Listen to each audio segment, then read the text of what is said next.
Okay, so hello and a very warm welcome to you all. Thanks so much for joining us today. My name is Mark Morley, and I'm delighted to be hosting another showcase webinar for the Good Governance Academy. It's wonderful to see so many of our regular guests, and I also like to extend a special welcome to those who are joining us for the first time. While we wait for more people to join, let me share a couple of quick Zoom tips for you. If you don't see the control panel, pressing the Alt key on your keyboard will reveal it. That will give you access to the chat box, the Q&A, and the reaction buttons. Please do make use of those. Feel free to let us know where you're joining from, share your thoughts in the chat, and of course, give a virtual thumbs up when something resonates with you.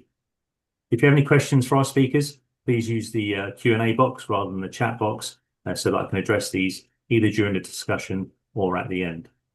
For those who are new to the Good Governance Academy, we're a non-profit established by Professor Mervyn King back in 2019. We work with organizations worldwide to educate and empower leaders from all sectors, public and private, large and small. Our mission is to raise awareness of critical issues in governance through webinars, colloquia, and course endorsement. If you'd like to see our upcoming events, we'll share a link to our events page in the chat. You can also follow us on LinkedIn, subscribe to our YouTube channel, and join our mailing list to stay connected. In addition to the colloquia and the topical webinars, we run these showcase events to highlight courses that GGA has endorsed, programs that deliver cutting-edge, relevant content for today's governance challenges. And today we're thrilled to showcase the Bonar Institute's Digital Responsible AI program, a timely and critical initiative designed for boards and C-suites, navigating the ever-evolving world of artificial intelligence. Responsible AI isn't just a technical issue, it's a governance imperative.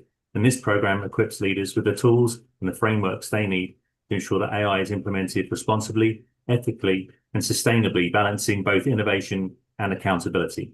So I'm delighted to welcome our partners from the Bonar Institute, and I look forward to engaging and thought-provoking session. So without further ado, I'd like to hand over to James first, and then John to briefly introduce themselves before we dig into today's showcase. Thank you very much, Mark, and it is a great pleasure for John and I both to be here today and to be speaking, really to be speaking at one of your events. You're an organization for which we have a great deal of respect and affinity with, so it's wonderful. So my name is James Bonar, and I'm CEO and founder of the Bonar Institute for Purposeful Leadership.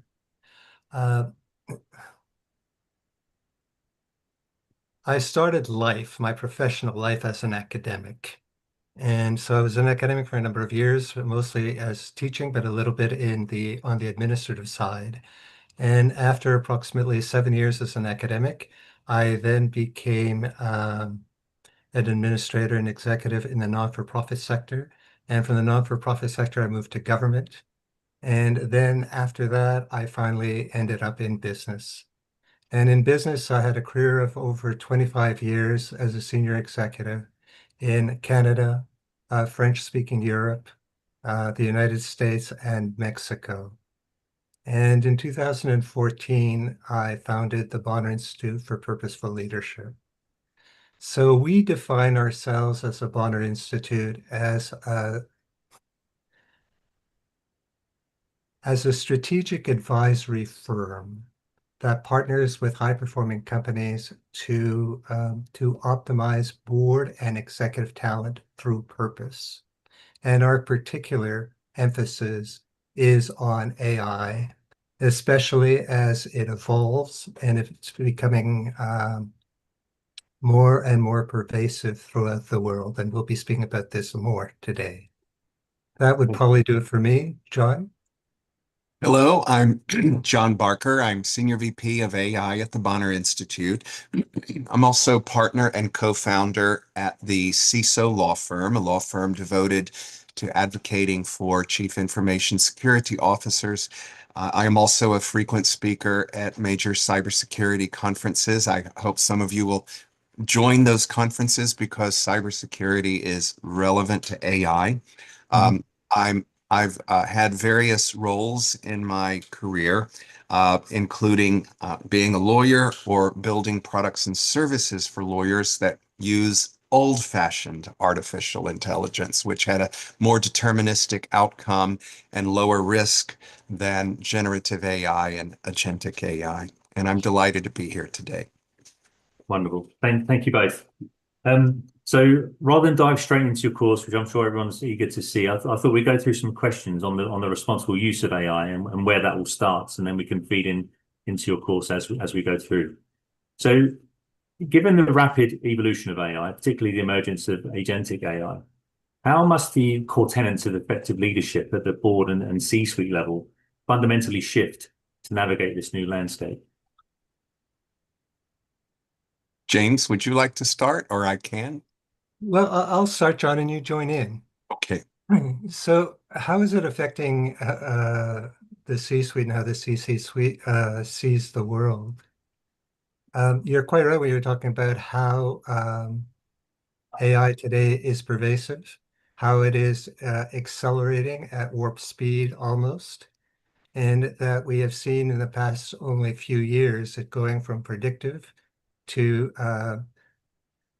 generative to agentic AI, and that we are seeing today the democratization. I'm trying to say the fact that it's a democratic and that everybody is using it. Where that is playing is that AI and access to AI is no longer a competitive advantage. For quite a while, a number of companies would see access to AI, the development of the next generation of AI, as a competitive advantage. And the way it's going now, at the speed at which it's developing, it is no longer the case. Where there is a competitive advantage, however, is at the level of leadership, at the board level, and at senior management level. And specifically, I would say that the more that these senior leaders are AI literate and have an understanding of AI, have understanding of not only the opportunities posed by AI, but some of the risks inherent in AI and the speed at which it is developing. That is what differentiates many of the companies today from success to rather than being just part of the pack. John, do you want to continue? Yes. Well, I would like to note, so I worked, in old-fashioned machine learning and old-fashioned artificial intelligence. It was deterministic in nature. And so it remained in the IT department, and it really did not require a lot of board oversight. It was low risk. It did not necessarily digitally transform the entire organization. It really was more of an efficiency play. But today, generative AI and multimodal generative AI literally could destroy your business. It could enable your customer to enter your business, replace you. It could cause you to have a cybersecurity event through a data breach. So the risks are much higher. So generative AI is transformative in a way that I think truly no other technology has been. And there are, I'm simultaneously excited about it in my law practice. We use it every day. Of course, we have to use it responsibly. And so for example, drafting a contract or reviewing a contract, I can get I can generate a list of issues to analyze in 60 seconds, whereas in the past that might have taken 2 or 3 days of reading and study. So the potential for complete transformation of your business, and now the ability to build a business with just 2 to 5 people has multi-billion-dollar valuations. It's hard to get our minds to understand completely what the scope of opportunity is. I would just like to add, perhaps before we move on, that at the Bonar Institute, we champion purpose and ethical leadership as a guiding principle. So that in this time of AI, we do see that that the importance of ethics, just to ensure that to the very best of our abilities, that some of the AI programs don't go rogue on us. the importance of purpose and ethics in leadership, especially in the time of AI, is also recognized by the National Association of Corporate Directors in the US and the National Association of Insurance Commissioners also in the US. So they see that in today's world, to keep us moving forward and to keep an alignment between where companies are going and the greater population in society and the other stakeholders, these two elements, purpose and ethics, are key. And they're also key to what we do. That's it for me. Thanks, Jens. Going on from what John was just saying, that so we're in an era now where AI is not just about efficiency; it's existential for some businesses. And then going back to your point, James, on purposeful leadership and responsible AI, when they converge and to create a demonstrable enterprise value, particularly when considering the broader stakeholder needs, I mean, what do we need to be cognizant of there? Well, oh, James, you go ahead. No, you go ahead, John. I'll follow up if necessary. Well, in the context of purposeful leadership and responsible and trustworthy AI, the focus is on multiple stakeholders. And indeed, some of the principles of trustworthy and responsible AI are actually enforceable in law.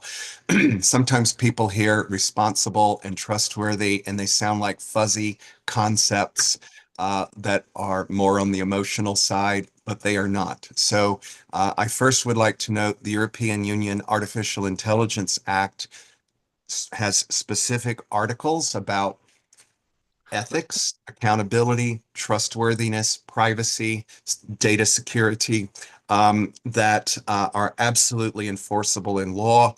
And violating those provisions can lead to fines up to 7% of your last year's global revenue turnover, or up to 35 million euros, whichever is greater. So this is something boards and the C-suites must pay attention to.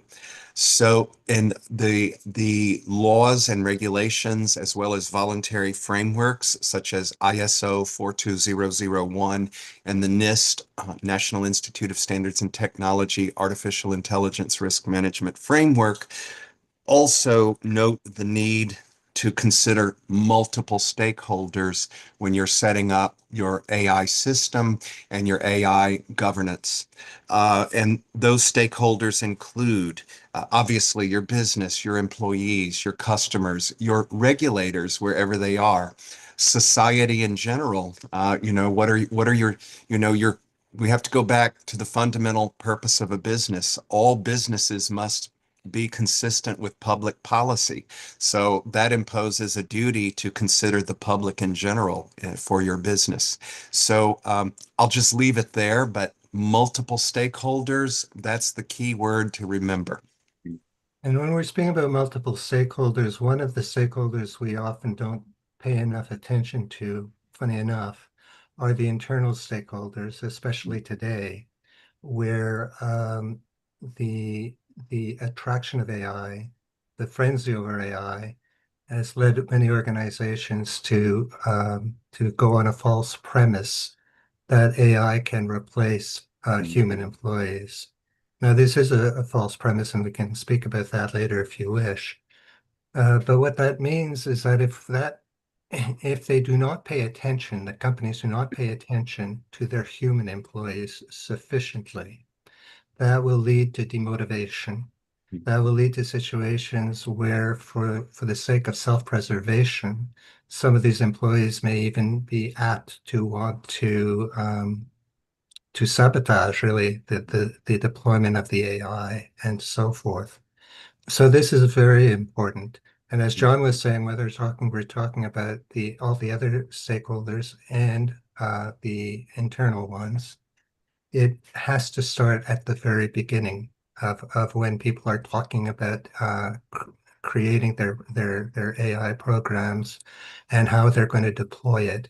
They have to start at that moment to start thinking in terms of ethics, and they're starting to have to think about the impact on their stakeholders and their various stakeholders. So they'll also have to identify those stakeholders. That's it for me.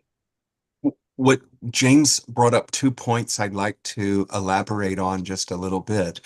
Number one, there have been, and we've seen it in the news, in the Financial Times, Wall Street Journal, other prominent business publications, that some businesses view AI as being able to replace entire teams. Or an AI agent equals an employee, and the automation story is more complicated. So I'd like to cite one example of a business I think that took a wise approach. Moderna, one of the companies that developed one of the COVID vaccines, merged its information technology department with its human resources department, and they merged the role of the CIO and the chief human resources officer into one role.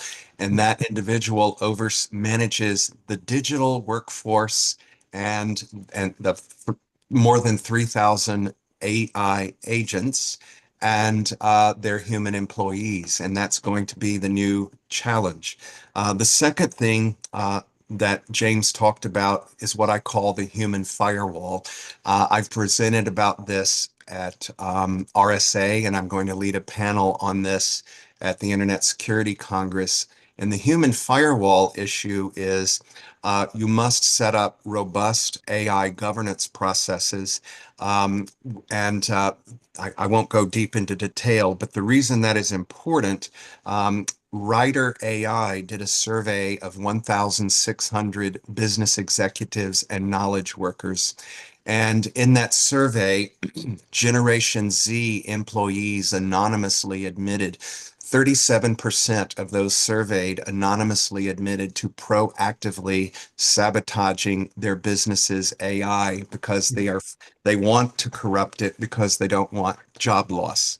And a large percentage of those employees under the pressure of needing to increase productivity and compete with others, we're personally paying for an AI and using it at home to do work, which has security risks. So any rollout of AI, no matter what you do, you're going to have to get the workforce engaged, and you're probably going to have to get your customers engaged. And believe it or not, building a positive relationship with your regulator is going to be beneficial as well, and there are ways to do that. So what John is saying Sorry. is the importance of having policies and actually at the board level and senior management level regarding AI and human management. And what that oftentimes means is to be able to determine and identify what roles are properly played and more effectively played by humans, which roles in the same are more effectively played at the AI level, and where there is a hybrid AI-human collaboration that is most effective. So this sort of this AI-human capital alignment challenge is paramount to boards and to the C-suite. And it's really up to them, both the board and the C-suite, to take ownership for this, to focus on this, and this up to the CEO then to ensure operationally that things get done and that they have alignment with all leadership levels within the organization. That leads to a more effective, harmonious, and successful deployment.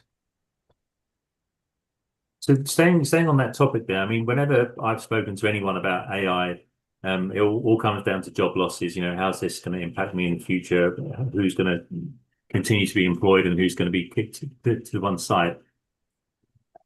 How do boards ensure that employees are not scared of AI and are not just adapting to AI, but thriving alongside it and collaborating with it? So that I suppose, John, I'll start and please jump in. It all starts again from the perspective of the ethics of the organization, of the board and of the C-suite. But it also comes down to the point of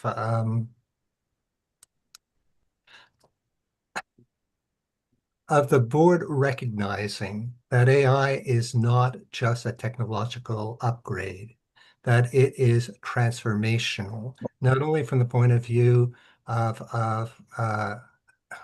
the running of the organization, but from cultural transfunctional. It is transformational. So what that would also imply is that they will then have to say that AI transformation is really change management of the highest order. And what is absolutely key in any form of change management is messaging. So one is to have a very clear idea, goal, purpose for what the organization is doing, why they're bringing in AI, how it is going to play, what are the processes, the timelines, the deliverables, and so on that are going to be involved. But then to your point, is what's in it for me from the employee's perspective. And from that perspective, it is many of them are going to be very, very concerned about job loss. John mentioned the term or the expression uh, job reduction or versus augmentation. Hmm. So if it is properly done, they will then, I'm speaking about management at the board and mostly at the C-suite level and leadership level, be able to discuss and present to their employees reality as it is, meaning why they're going there, what are the inputs and outputs, what is the potential risks for them. And what they would then likely do is to say that they would support the employees by giving them the necessary training, that they will proactively identify what kind of roles are particularly suited for humans with their skill set. And in an ideal world, what AI would then be doing are more routine tasks. So if it is properly done, that would enable then organizations to have a highly motivated, keen, engaged workforce, because actually what they're going to be doing can be and should be more exciting than what it was in the past. Yeah. John, what? Well, there's several ways. So I think this deals with psychological safety of Yeah. employees. The reality is we're now in the world of AI and we're not going back. Whether we like it or not, it's here and we have to deal with it. Um, Ways that boards and C-suites can address the human firewall issue to keep the workforce engaged. So first of all, we have to remember for AI to be successful in any organization, it has to be trained on data. And increasingly, that data will be the knowledge of the employees. And at one point, you will have AI collecting data from email interactions, voice interactions of employee, the documented decisions of employees, all the written knowledge in the organization, interactions with customers. So if you have a toxic culture, the AI is going to amplify the toxic culture. Especially if it's an implicit culture that differs. If your implicit culture is toxic, but your mission statement, your vision, your values all sound wonderful, you're going to have problems with that. So boards are going to need to address, proactively set the tone for a security first culture, perhaps an AI first culture, but they're going to have to set the example of an ethical tone. Psychological safety would include making sure that whenever possible, you upskill existing employees to enhance their AI skills and knowledge. Board members and members of the C-suite should proactively, very publicly upgrade their AI skills. They should demonstrate their willingness to have some of their decisions and tasks being automated by AI. They should make sure to collect feedback from employees, suppliers, and even customers about the impact of AI. So I think there are a lot of things that can be done. I can certainly go on, but AI literacy, by the way, is a requirement of the European Union AI Act. And I would encourage everyone to go pull up that act and read that article. I think you'll find it interesting. Mhm. We'll make sure we post a link to that on your page of our website. Yes. So beyond traditional compliance, what proactive safeguards and ethical frameworks are imperative for boards and the C-suite to establish today, to mitigate the unforeseen risks and the unknowns that arise from increasingly sophisticated AI, including the autonomous agents? Oh, there are many. Hmm. So one of my favorites is comes from the United States National Institute of Standards and Technology that is called NIST acronym, the Artificial Intelligence Risk Management Framework and accompanying um, AI playbook. I recommend consulting that. The Asilomar principles, the Organization of Economic Coordination and Development acronym OECD.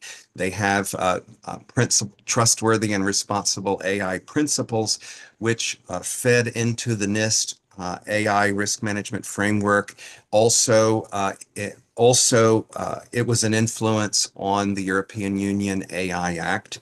The United Kingdom, the country of Japan, the nation state of Singapore have all developed voluntary frameworks for businesses to adopt. The European Union has also developed general purpose AI codes of conduct, which are voluntary codes of conduct. OpenAI said it will not sign that. Well, I can't remember which one. It might be Facebook. One of the major AI suppliers has signed onto that code of conduct, and one other said no. And I apologize for not remembering. In addition, different industry sectors, like, for example, the National Association of Insurance Commissioners developed a model bulletin on responsible and trustworthy AI. The International Standards Organization has ISO 42001, and there actually are many, many more. And you can look to codified laws as well. So uh, it could be very, very easy to spend many hours just discussing the frameworks that exist.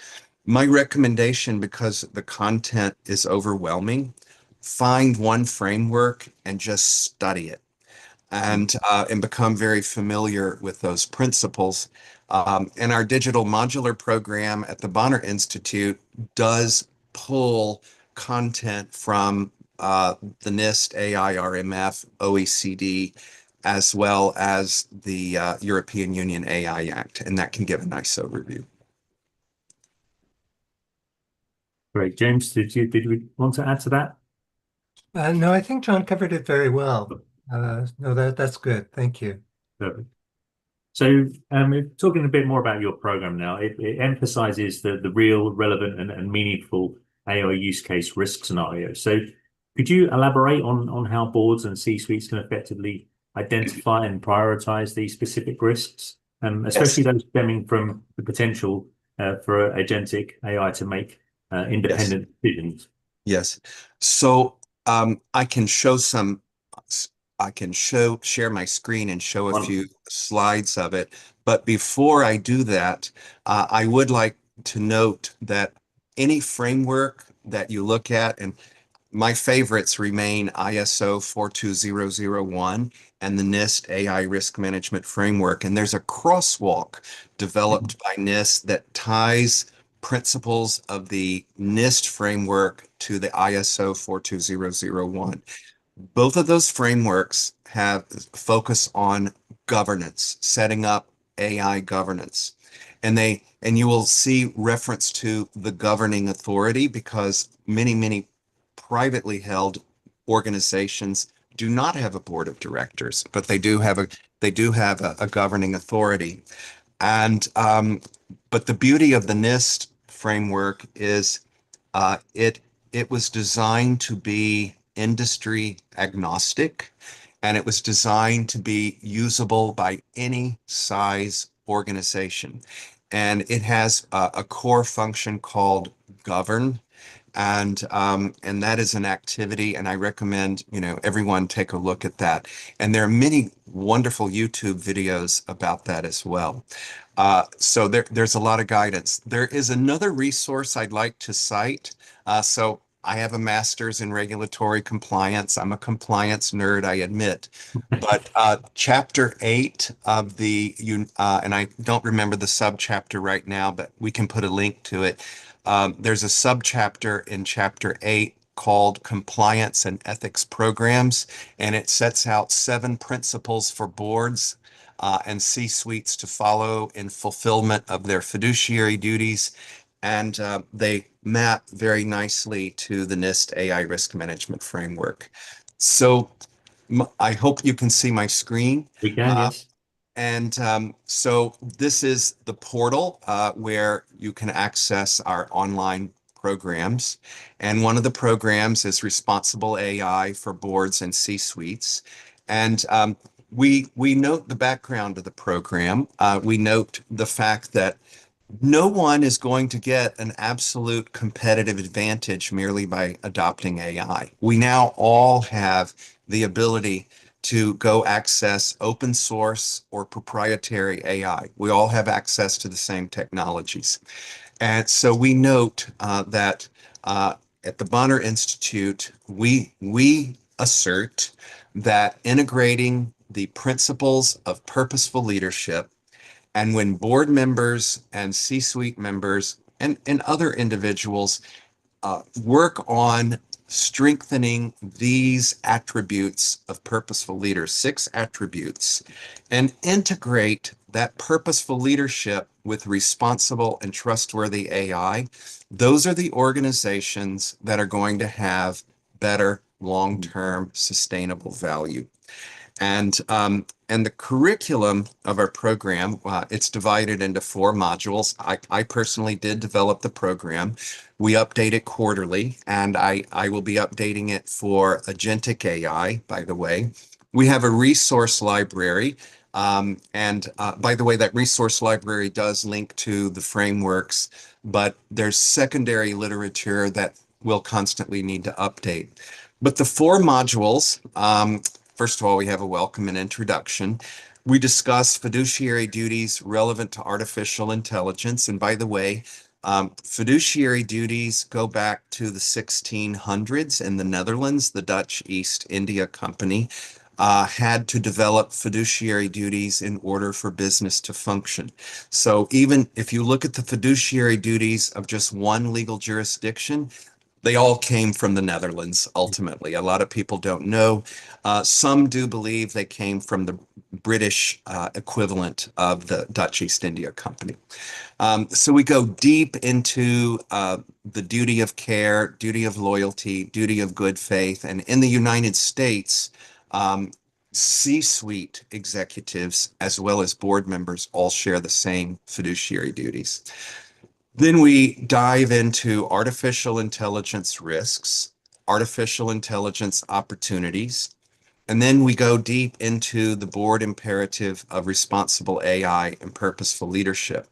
And I would just like to note, we go into the very basics. And if there's demand, I can adapt this to any country, the European Union, it's not a problem. But we go over the basics, and then we have a quiz. And then I discuss how compliance and ethics programs provide evidence of fiduciary duty compliance. We talk about VUCA, that is vulnerability, vagueness, uncertainty, complexity, and ambiguity. As the context for decision making, it's not easy. And then in artificial intelligence risks, the main ones are cybersecurity, intellectual property, but the other risks include shadow AI usage, sabotage, etc., the human issues. We also discuss opportunities. So we discussed how boards and CEOs can proactively use AI. By the way, there is the opportunity for reverse mentoring, where you have, people in the IT organization or AI experts who could become a mentor to a C-suite executive or a board member, and you can cross-pollinate ideas, innovation ideas in the organizations. We then focused more on the C-suite and then opportunities for specific functions and departments, including product management, marketing, sales, the legal department, the human resources department. And then in our final module, we have the board imperative of responsible AI and purposeful leadership. In reality, everyone in the organization ideally would work on these skills. And this is where we pull in the various frameworks, and then there's a final exam, multiple choice, and we ask for feedback. So Wonderful. Thanks, John. And actually, one of the things that we loved about this course when we were assessing it is that it's not focused just on the technical people, which so many AI courses are.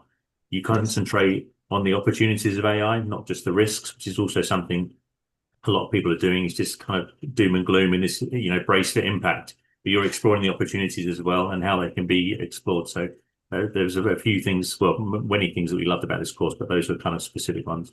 Well, first of all, I and the Bonar Institute are deeply grateful for your evaluation of the course, and your feedback was very helpful. And in the next update cycle, I'm going to focus on emphasizing some items that you recommended that we emphasize. So it was very valuable, and we are grateful for the feedback. We did make a deliberate decision not to go into the technology aspects because there's so much content available for free or fee-based where you can learn the technology. We absolutely do encourage learning as much as you can about the technology, but there is something interesting about generative AI and AI agents, and that is because generative AI can understand spoken and written language. You actually don't necessarily need a lot of technology expertise other than the ability to type, the ability to speak, and how to use your smartphone or your laptop. And certainly there will be other devices we'll be interacting with in the future, and AI will run in the background. What the skill that's going to be needed is understanding the risks and the opportunities of AI. And we encourage everyone get as much technical knowledge as you can. But we at the Bonar Institute don't believe we're the best organization to deliver that. Thanks, John. I see we've actually got more and more questions popping up in the question box. So I think rather than leave those to the end, maybe it would be nice if we can address Yes. some of those now. And Yes. apologies for those that asked their questions kind of towards the start. But we have a question here. Is it fair to say that there is a democratization of AI when the poor and the underprivileged do not have access to AI and no access to smartphones and the Internet of Things? Well, this is of great concern to me. So I would like to note the following. So the Organization for Economic Coordination and Development, I encourage if you are concerned about this, get engaged with the United Nations and get engaged with the OECD.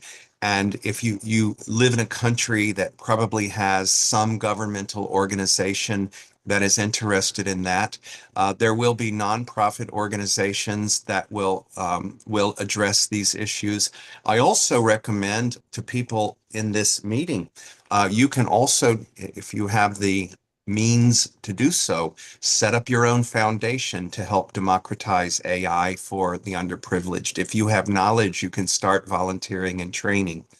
You can go to your legislative and regulatory authorities for the education system and make sure that the next generation workforce is getting training. You can encourage volunteer organizations to upskill workers. In the United States, publicly funded libraries do offer access to online training resources. And finally, organizations such as Microsoft they have offered grants to educate people who don't have access as well. Uh, I don't think we fully have addressed the issue, but that's what I know so far. This is an issue of huge concern for me. The digital divide, it's not only the people who lack financial means, but what about the elderly? And what about children who might go to a school that has few resources to invest in AI training? Yeah. Thanks, John. The next question is there a linkage between governance of AI and diversity, equity, and inclusion? Absolutely. So I would like to note that both the NIST AI Risk Management Framework, OECD principles, all frameworks, and ISO 42001 note the need that your AI governance organization absolutely must consider multiple stakeholders. It needs to be diverse in thought. So diversity of thought can mean many different things according to where you live. Diversity has different definitions in different cultures and countries, but it's absolutely essential. Another area where diversity needs to exist is in the training data that trains the AI model. And and if you don't have that diversity in the training data, uh, your your AI is going to reflect whatever is there. The parameters and the inferences that it is learning will reflect bias and there will be harm.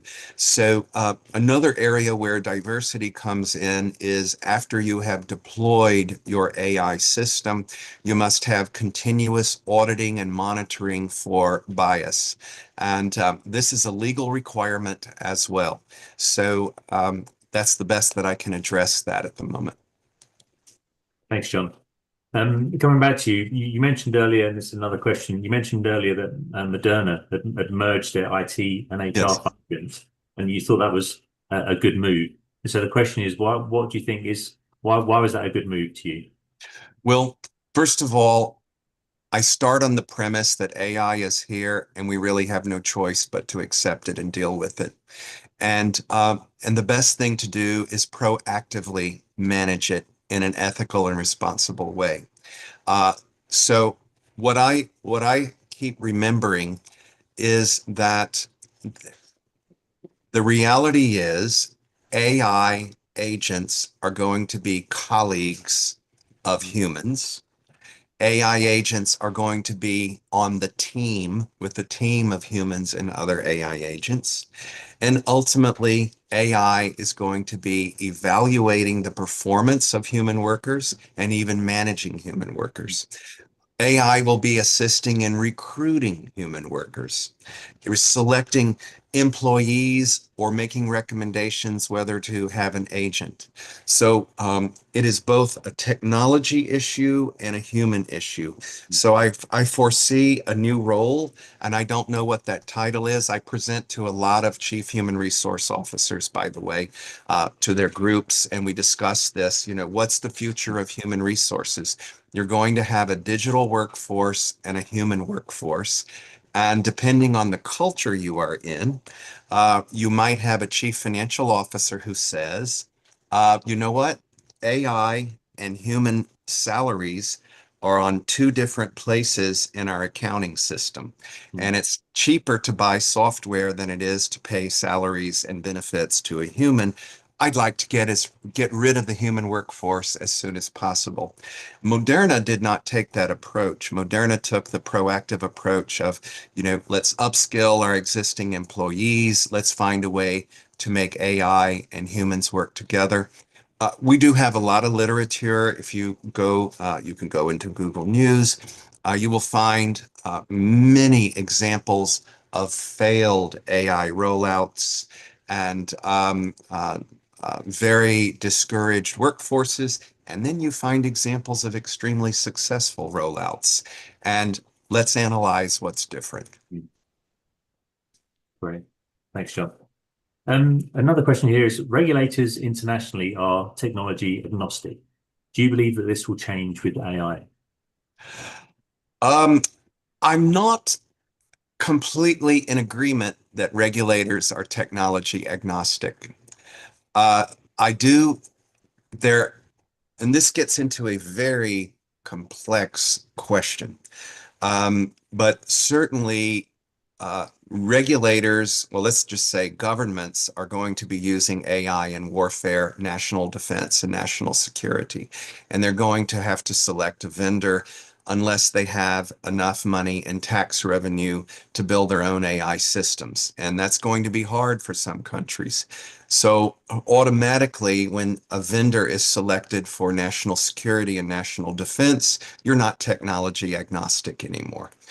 Um, but yes, in a general sense, for example, the European Union AI Act recognizes there are general purpose AI models that would include Mistral of France, that would include Microsoft Copilot, that would include OpenAI's ChatGPT, Anthropic, Meta, Alphabet. Those are the general purpose AI models that, you know, take hundreds of billions of dollars to build.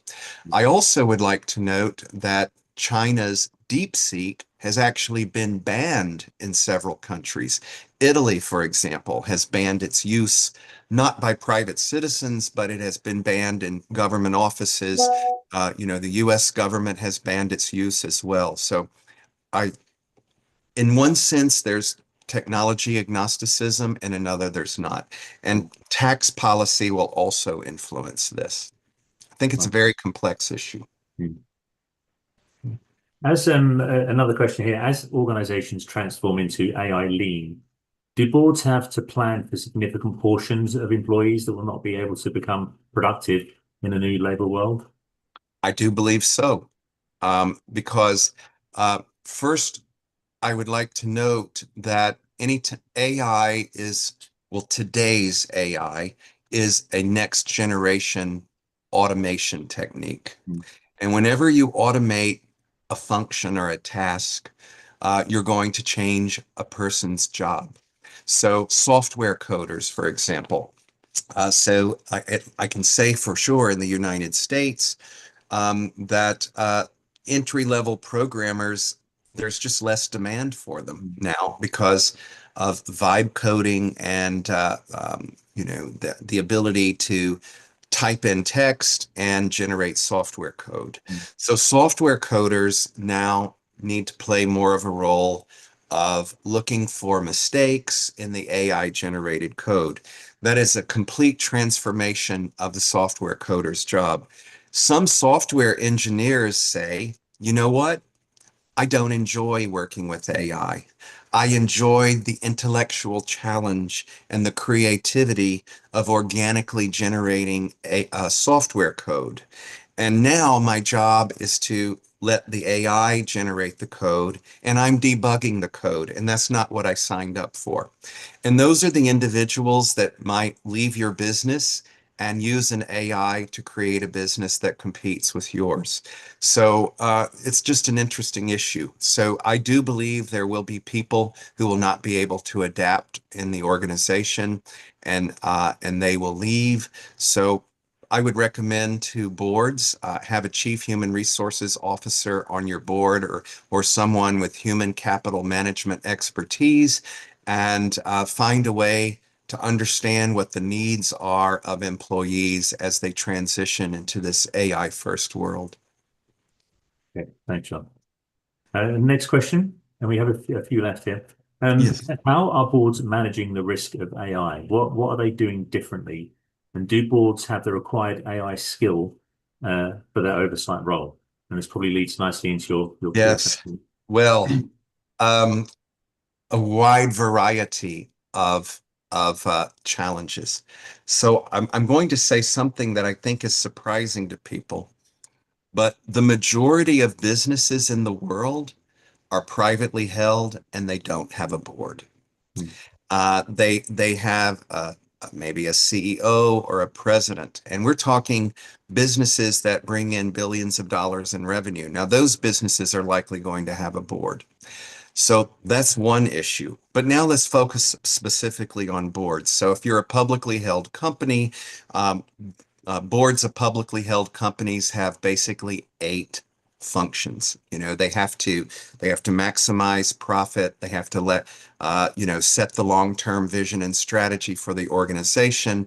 They hire and fire and evaluate the performance of the CEO. They establish committees. They have, the duty of oversight to make sure the organization is managing its legal and regulatory affairs, complying with the law. They have to oversee compliance in general. Well, guess what? AI touches every single board function.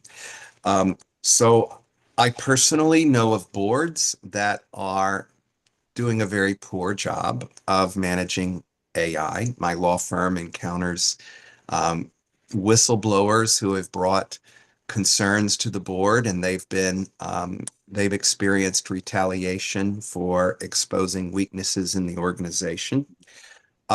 We have other boards that are absolutely striving to do an excellent job. So there are organizations such as the Good Governance Academy, and board members who come to the Good Governance Academy are trying to increase their skills in governance and be a better board member. We have the organization in the United States, National Association of Corporate Directors. There is an advisory board center in Australia that trains people how to be good advisory board members. So there's a lot of hope, and that's the purpose at the Bonar Institute. The purpose of our program is to upskill board members and C-suites in responsible and trustworthy AI. It's very important to raise awareness of this issue, how much the board can affect the outcomes. And I think, board members I know of that are proactively saying, you know what, we need to learn AI and we need to recruit at least one board member who is an AI expert. Mm. If we can, following on from that, but going back into your program, you aim to help clients optimize AI-enabled innovation while Yes. gaining a favorable legal, ethical, and regulatory posture. So could you provide a concrete example of how a board might apply the principles of responsible AI to manage the ethical implications Yes. of Yes. deploying new AI agents? Yes. So, under the U.S. Sentencing Guidelines Guidance on Compliance and Ethics Program, there should be a board that every year sends out a policy and, saying, this is our mission, this is our vision, these are our values, and these are our ethics. And by the way, here's ethics training, here's AI training. We board members are going to set the ethical tone and the tone for security and the tone for responsible and trustworthy AI. We're going to take the training, we're sponsoring it, we're going to push it throughout the organization. That would be one way to do it. Another area is, written policies and procedures, training on those policies and procedures.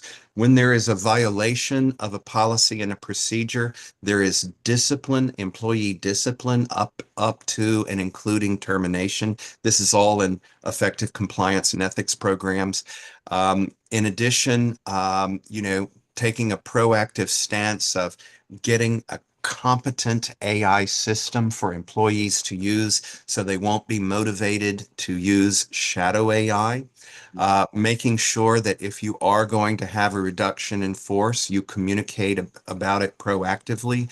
You do your best to try to upskill existing employees. There are many, many ways that boards and corporate officers can manage this and set an example. Do you think there's a danger, especially with companies that are listed, where you've got shareholders controlling a lot of the decisions, that because AI is coming, it's gonna be so ingrained in businesses going forward that there'll be a risk that boards will just be replaced.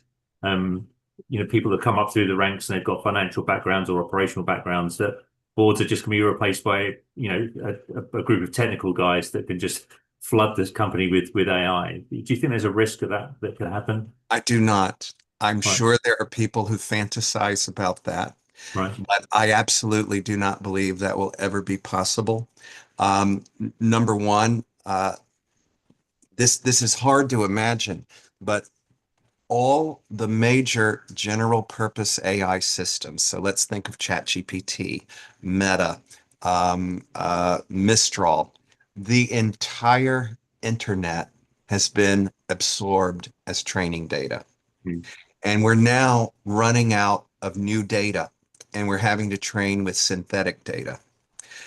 Now, when you run out of data, your AI model is going to begin hallucinating. It's going to exhibit emergent behavior. You're always going to have human oversight. Now, I am a skeptic about artificial general intelligence, and I am a skeptic about artificial superintelligence. And there definitely are people who Mm. believe in it.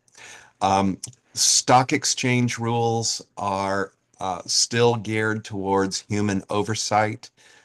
So if you can pull up NASDAQ rules, New York Stock Exchange rules, for example, and our legal and regulatory system, we still assign liability to humans and not AI agents. This is actually one of the topics I'm going to be covering at the Internet Security Congress, the law of agency. We don't have a theory of liability yet that can say this AI agent caused harm, this AI agent has to pay. No, it's Mm. going to be a human being that exercises oversight over that AI agent. So I don't believe the board can be replaced. And going back to some of the policies that you've already mentioned and the liabilities. So if we do have cases of AI agents going rogue and creating all kind of havoc and damaging company reputation or even costing, making decisions that cost money, is there liability directly attributable to directors and boards at the moment? Is that Well, can you make the link? this of course depends on what jurisdiction you live in. In the United States, it's actually very difficult for a board member to actually face liability. Hmm. But there are lawsuits all the time. I think the most insightful example would be in the area of cybersecurity, where there's some major data breach. The data breach leads to millions or billions of dollars in losses. The shareholders initiate a derivative lawsuit against the board of directors, attempting to hold them personally liable. Hmm. The Securities and Exchange Commission and Department of Justice initiate investigations and attempt to hold individual board members and C-suite executives individually liable criminally and civilly. And this is an evolving area of law. But I would like to note that so even cases that are hundreds of years old in contract law, tort law, um, can still be a theory of liability even when you don't have an AI specific law. Hmm. Now, something we are seeing that's very interesting, we're starting to see laws that say, hey, if you develop AI, it must comply with the NIST AI risk management framework, and you need to demonstrate good faith efforts to comply with that framework. ISO 42001 has not yet been formally adopted as a standard that demonstrates compliance with the EU AI Act, but I actually believe that one day will happen. I think it's an excellent standard. Um, ge- Generative AI, uh, well, agentic I think, is in some ways fundamentally different from generative AI. And the legal system has not caught up with generative AI, and we're going to have another evolution in agentic AI. And certainly in the United States and Canada, that's going to start in the court system. Mm. And eventually, if you have a lot of cases, that will make its way into legislatures. I hope I've addressed the question. Yeah, So, thank you. yes. So we're almost coming to the end of our session here. Aside from people exploring your course, which will be available on the GGA's website, what would be your first step if people are worried about this and want to take a first step towards making sure that AI is managed ethically and responsibly within an organization? What would your first step be? Uh, I would recommend become as familiar as you can with the technology and start using it.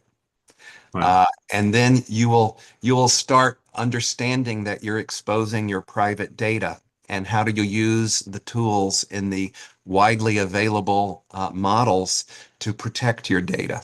And you'll go on that journey. If you are a board member right now, you could become or a CEO or a CIO. You could become the executive sponsor of an AI governance initiative. You could start a pilot program on AI. And indeed, I would recommend start with a very small AI project. You could embark on an AI literacy program in your organization. So take small steps. Hmm. That would be my recommendation. Wonderful. Thank you, John, and thank you, James. And look, on behalf of the Good Governance Academy, I wanted to extend a sincere thanks to you both and the Bonar Institute for sharing your insights and for sharing this program with us, the Digital Responsible AI program. It's such a vital area for boards and executives, ensuring that artificial intelligence is not only powerful but responsible, ethical, and aligned with the values of good governance. So, as we've heard today, the decisions leaders make about AI will not only shape their organizations but society in general. So it's clear that programs like this are critical in guiding leaders through the opportunities and the risks. And A thank quick you. reminder. Oh, sorry. And thank you to the Good Governance Academy for this opportunity. And thank you again for evaluating our program and providing very useful feedback. It's been a pleasure. Very, My pleasure. very, very much Just a quick appreciated. reminder, sorry, that the recording of today's showcase will be on the YouTube channel, and we'll share a summary of it on our LinkedIn page. So please be sure to follow us there to stay updated. You'll also find links to the Bonar Institute website, to the course, and also the presentation that we shared today. That will also be on the Good Governance Academy's website. And there were a few questions that we didn't get to, more general AI questions, so we'll post answers to those today. Thank you again for joining us. We thank you for your continued support of the Academy, and we look forward to welcoming you to the next event. So until then, stay engaged and keep championing good governance. Thank you again, John and James. Thank you.